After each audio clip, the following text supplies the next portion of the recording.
Welcome back to another YouTube video, guys. So I'm just after picking up my goodie bag for the marathon tomorrow. So there's a load of stuff in here. I got my number as well. I'm number 86. I won't show you that. And I got some protein pancakes as well. So carb load this evening with those. And there's another couple of bits in there as well. So yeah, really nice bag. And we got a t-shirt as well, which I have on me. Of course, I had to try it on before I picked up my size. But yeah, really excited now.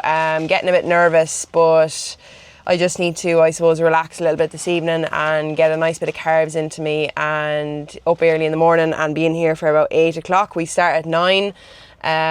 Which is good. I'm happy about that. It's very, very warm today, though. I'm hoping there'll be a little bit of a drizzle out there tomorrow to kind of allow us to cool down and stuff. But yeah, looking forward to it. I'll show you a couple of clips of, you know, what I'm wearing tomorrow, maybe a bit of food as well tonight, just show you my carb loading and stuff, and then I'll show you on a couple of clips in the morning as well, warming up and all that kind of jazz as well. So yeah, for now, that's my goodie bag. So this is my race day kit. I got the t-shirt, picked that up, got my number, and that's the rest of it there. So starting from top to bottom, I have my hat, of course. I'll be wearing that. I think it's promised to be wet and drizzly tomorrow, so that'll come in handy. I have the EOS Elite vest, which I've been using in my training, and I really do find it handy. So I'll be able to put my phone in here, pop a couple of gels in, and then there's 2 pockets up at the sides, and there's one on the back as well. So that's pretty handy. The t-shirt then, I was kind of unsure what t-shirt to wear. I was waiting to see what this one will be like. So it's actually a really good fit. So, and it's really, really light, which is nice. So I'll wear that. I got a pin on my number as well now, make sure that's in the right place. And the shoes are going to be my Nike Femeros. So these, I've got these over the last, I suppose, 3 to 4 weeks, and I've been using them for most of my long runs. Find them really, really good. Really good cushion on them. Again, I'm not going to be going for a carbon plated shoe because I don't feel I'm going to get the benefit out of them for the distance that I'm going to be doing. I'd rather have the comfort from the cushion in these. So really like these runners, and they're really comfortable. The shorts then, I get these shorts. They're on Amazon, CRZ Yoga, for anyone that's interested in running shorts. There isn't any pockets in them. There's one, I suppose, pocket on the inside of the waistband where you can put like a key and stuff like that. But I don't normally carry anything in my shorts. So, but they're a really good fit for the likes of running and stuff like that. Then I have my Beats headphones, which I'm not sure whether I'll wear or not. I'm not sure. I know they say in these races it's kind of, you know, your own responsibility if you're wearing headphones, so just be careful of the traffic and stuff. So I have been wearing them on my own when I'm going for long runs, and I do find them good to have on, so I probably will wear them. And these are my gels that I'll be bringing. So the Mar10 gels, found them really good for giving me a bit of a pep in my step as well throughout the race. So I'll probably bring 4 to 5 of these, just kind of keep me energized. I'm going to do most of my eating today in terms of carb loading, and I'll chat about that in the video as well. But yeah, that's pretty much my race day kit. So hat, vest, t-shirt, number, shorts, shoes, gels, and my headphones, and all the other essentials that'll be on me as well. So yeah, that is it. So one thing I wanted to cover on this vlog was the whole topic around carb loading. I've had a few questions from people who are regular runners and kind of just looking for more advice around carb loading, especially for marathons, half marathons. So for me personally, I like to kind of gradually carb load in the lead up to the race. I know some people kind of go with the approach of, I suppose, you know, a big carb load maybe 1 or 2 days before. But for me, this week has been a build-up of carb loading. So we'll say from, I suppose, Tuesday, I've been adding extra carbs into my meals, some extra snacks in there as well, just to kind of build up that fuel, because I find, you know, having a lot of extra food the day before a race or whatever it may be, you know, it kind of slows down my digestion a little bit. So I like to kind of get my digestive system used to the carb loading, and just make sure that I'm kind of building up that fuel storage over a gradual pace rather than, you know, a massive amount of food the night before. So that's what I've been focusing on. And basically when it comes down to the numbers and how much carbs you should be eating, it can be tricky to know unless you're kind of tracking your calories at the minute, to kind of gauge, I suppose, where your current intake of carbs is at versus how many extra carbs you need to take in. But a good rule of thumb is, I have a couple of notes here, is aiming for about 8 to 10 grams of carbs per kg of your body weight for your carb load. So, you know, that might look like around, I suppose, it could be up near 300 to 400, depending on, you know, if you're male or female, your height, your weight, you know, your current activity level and all that kind of stuff. But, you know, basically you're kind of doubling your carb load from what it is now to double that for basically carb loading for a race the week before. So starting that 3 to 4 days before would be a good option. And, you know, roughly people who are regular runners anyway are kind of, you know, maybe taking in 200 to 300 grams of carbs in their actual meals during the week, and in their actual food from a day-to-day basis. So you want to be increasing that. You know, for me, it's kind of going from around 200 to 300 grams up to about, I suppose, 300 to 400 grams of carbs. And I've been gradually doing that over the past 3 to 4 days. So I suppose some practical examples of how you would carb load. So say, for example, in my breakfast, if I'm having my normal maybe protein oats with some fruit on top, I might add in a small bit extra banana there, maybe some honey, maybe some nuts and seeds, different things like that that are going to add to your carb load on that actual meal itself. The likes of dinner, you know, having a larger portion of, we'll say, potatoes, baby spuds, could be rice, could be pasta, and then adding in maybe small bits of snacks throughout the day as well, like Rice Krispie Squares bars. It could be a bagel with some peanut butter or jam on it, things like that.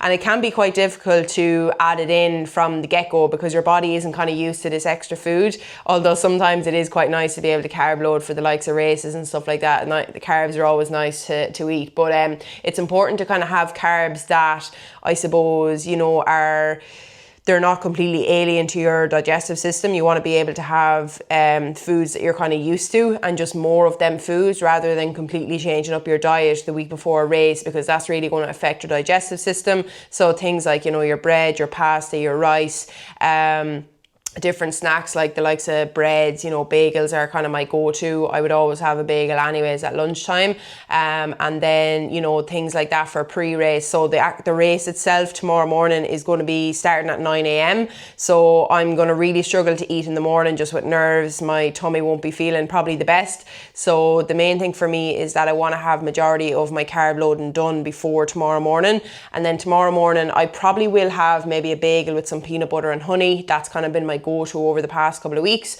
I feel like I can digest that pretty easily, and you know, that's going to give me a quick release of energy. It's not very heavy on my stomach. The main thing is that you don't want to have something before a run in general or before a race that's, you know, quite heavy in maybe fats or protein that's going to take longer to digest in your system. You want something that's high in carbs that gives you that quick release of energy, you know, and that quick, you know, sugar hit there as well to give you that energy as well. So to chat about during the race then, so I have my gels. I'll actually grab one and show you. So these are actually the gels I've been using. They're MAR10 gels. I'm going to bring about 4 to 5 of them with me, and in these gels you typically have around 25 to 30 grams of carbs in them, depending on the type of gel that you have. So we want to try and aim to get around 30 to 60 grams of carbs per hour after the first hour in your race itself. So I'm going to have probably my first gel, you know, in around the hour mark, or maybe around 8 kilometers in, and then every every 45 minutes after that, just to kind of keep topping up my fuel stores during the race, because I've made the mistake before by leaving it too long to actually, you know, refuel myself on a long run, and you definitely feel like you're, you know, dropping energy rapidly. It kind of hits you like that, you know, when you start to feel that drop in energy, almost dropping blood sugar as well. So it's really important, even though you don't feel as though you need one, definitely just take one to be on the safe side, to give you that little pep in your step that you need, and to just kind of refuel those calories you've burnt off in the race itself. Most runners will aim for about 45 grams of carbs per hour during their actual race, and it doesn't just have to come from gels. You know, you can have the likes of bananas, you can have jellies. I've seen some people bring on like Rice Krispie Squares bars and stuff like that. For me, I prefer to kind of take in a gel substance type of fuel. I just, you know, not a fan of like eating solids when I'm out running. I find it hard enough to take these as it is, or even drink water when I'm running. So definitely these are a good shout, but whatever works for you and whatever you've practiced with, it's definitely not a good idea to, I suppose, start practicing or start taking something new that you haven't taken before on race day. So definitely getting used to these, I suppose, prior to race day, getting yourself used to carb loading as well, like even for your long runs in your training, getting yourself used to, I suppose, eating those few extra carbs maybe 2 to 3 days before, just to kind of fuel you up, because, you know, if you're running a marathon or a half marathon, it is a massive difference, and you will be burning a lot of calories, and, you know, depending on like weather and the type of, I suppose, course that it is, if it's hilly, you know, you'll be burning calories at a different rate as well. So it's really important to kind of get used to that and have a bit of knowledge under your belt. So hopefully that is helpful. So for me this evening now, I'm going to be having some pasta, some bolognese with that as well, just to kind of get the extra pasta into me too. My body is quite used to pasta. I quite like that for like the evening before, and I probably will have a snack then closer to bedtime, and the morning time then I'll see how I'm feeling. I probably might take one of these gels before I actually start running, because I'll be easily digesting it, and, you know, it's going to be kind of a good way to kind of kickstart me, and that's what I've been used to as well. So hopefully that is helpful. So this is what's on the menu this evening for our carb load. We have lots of pasta and we have some bolognese. A good old reliable, can't go wrong with a bit of pasta and bolognese.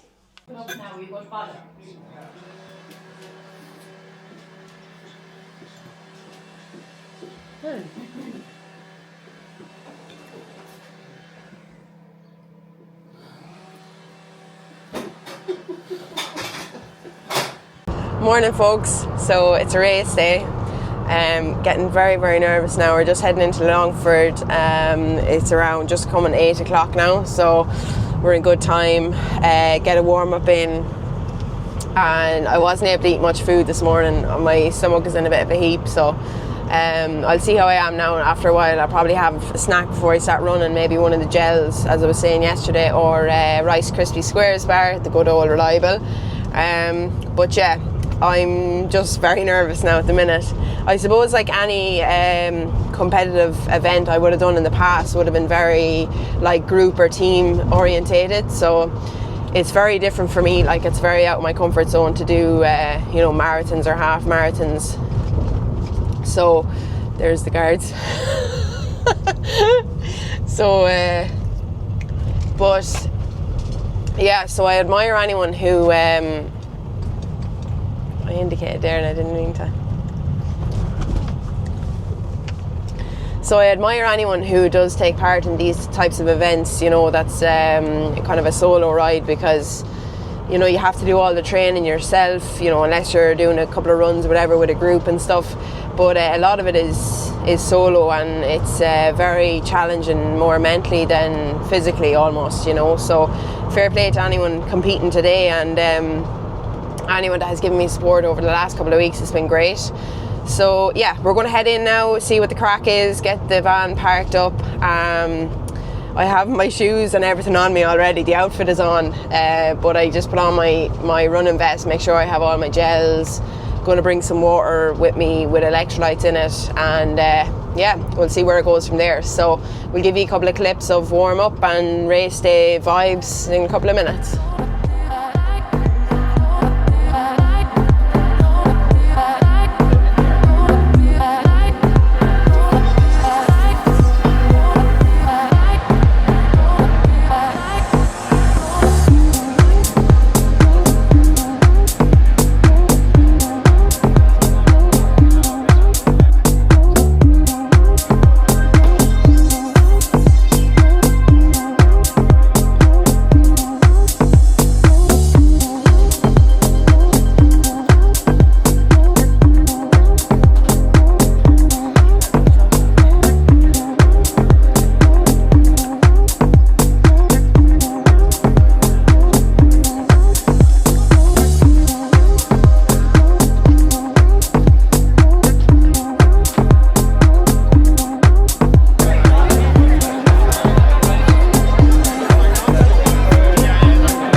And Megan is home in a time of 3:42.20. First marathon in the bag, guys, so absolutely delighted with that. It was such a tough battle, mental battle. Like, it was crazy there coming to like kilometre 33 in. We were on a really long stretch of road and I definitely started to hit that wall. But I took a gel and, you know, just trying to compose myself. I did slow down a little bit, but I'm really glad to get through it. It was such an amazing experience, and like, I admire anyone that takes on these types of challenges, because they're such a solo effort and challenge and mental battle. And I think it's amazing, you know, anyone that does it regularly to kind of get through it. But yeah, delighted with how I got on, in fairness. The first half marathon section of it, the first 21 kilometres, felt really good. I felt really, really strong on that. I started to slow down a small bit, but my split times were pretty similar throughout, you know, the whole race itself. So I was really, really happy with that. In terms of hills, there wasn't like too many deep or steep hills. It was more so long inclines, and the last kind of, we'll say 5 kilometres was pretty steep. So yeah, that was a struggle, but absolutely delighted to get through it. And my phone has been going mental the last hour with messages saying well done and stuff like that, which is amazing. It really does help. So yeah, got it done in 3:41 on the chip time. So I'll pop my Strava here as well. So absolutely delighted with it. Like, I was kind of giving myself a target of around the 4-hour mark. So, you know, I can't complain. I'm really happy with that. So yeah, that's a little recap. I put up a reel with a couple of more clips of during the race itself. Managed to take a couple of clips. I wasn't really able to, you know, function with the phone and stuff like that throughout the race. So that's on my Instagram, Megan Bannahan Fitness. You can go and check that out. I'll link it in the description below. But yeah, it was an amazing day, amazing event by Longford Marathon, and yeah, it's all around incredible. Have you anything to say? Well done. Yeah, it was tough, but delighted to get through it. So yeah, this is it really for the vlog, guys. Thanks a million for watching, and hopefully you found some parts of it helpful as well. And yeah, hopefully I will get another full marathon under the belt at some stage. I do have a ticket for Dublin, so that's probably the next thing on the agenda. So yeah, stay tuned for the next video.